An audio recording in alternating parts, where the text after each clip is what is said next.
Magpapatupad ng pamahalaan ng mga hakbang para makatipid sa pagkonsumo ng kuryente at petrolyo. Ito'y sa harap ng inaasang double-digit na aumento sa ilang produktong petrolyo. Si Kenneth Pasyente sa report.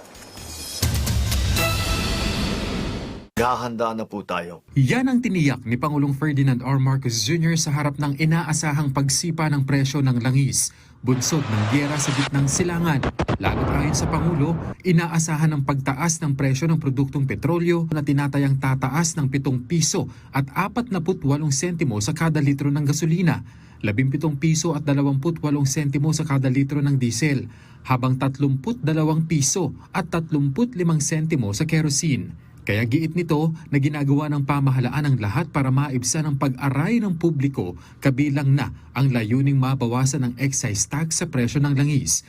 Kasama rin ang pag-agapay sa mga sektor na direktang maaapektuhan ng pagtaas ng presyo ng produktong petrolyo. Una, nakikipag-ugnayan na tayo sa Kongreso upang mapagkalooban ang Pangulo ng pansamantalang kapangyarihan upang bawasan ang excise tax sa mga produktong petrolyo kung papalo ito sa $80 kada barrel. Ikalawa, kinakausap na natin ang Kongreso upang amyendahan ang Biofuels Act of 2006 upang magamit natin ang mas murang bioethanol para sa pagbababa ng presyo ng gasolina. Ikatlo, ilalabas natin sa lalong madaling panahon ang fuel subsidy at cash transfer para sa mga apektadong sektor. Makikipagtulungan ang mga ahensya ng pamahalaan at ang mga lokal na pamahalaan upang matiyak na makarating agad ang tulong sa mga nangangailangan. Mahigpit din anyang minomonitor ang presyo ng mga bilihin sa merkado, kasabay ang babala sa mga mang-aabuso sa sitwasyon. Nakikiusap ako sa ating mga negosyante at mga trader, huwag ninyo sanang samantalahan ang sitwasyong ito. Pinapaalala ko sa lahat na ang hoarding at ang profiteering ay labag sa batas.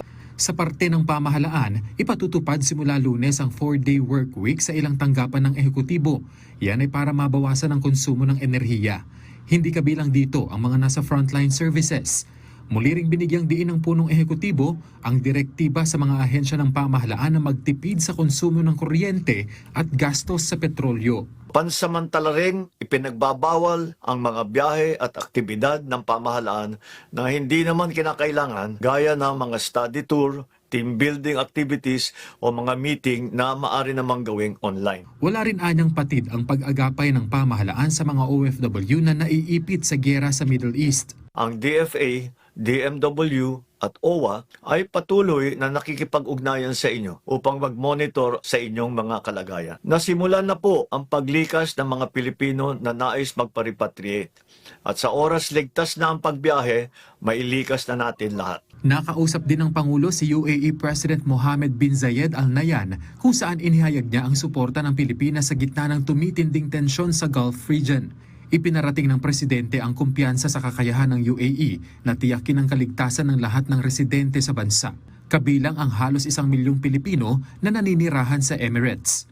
Ipinahayag din ng Pangulo ang pag-asa na agad matatapos ang mga labanan at muling babalik sa normal ang sitwasyon sa rehiyon.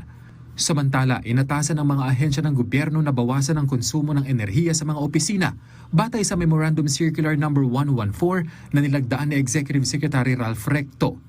Kabilang sa mga hakbang ang pagtatakda ng 24 degrees Celsius sa mga aircon, pagpatay ng mga ilaw at equipment na hindi kailangan, paggamit ng virtual meetings at paglilimita sa mga official travel. Kasama rin ang pagpapatupad ng 4-day on-site work arrangement sa mga ahensya ng pamahalaan simula Lunes. Layunin nito na mapababa ang energy consumption at gastos ng gobyerno sa harap ng tumataas na presyo ng langis sa pandaigdigang merkado. Kenneth Pasyente, para sa Pambansang TV, sa Bagong Pilipinas.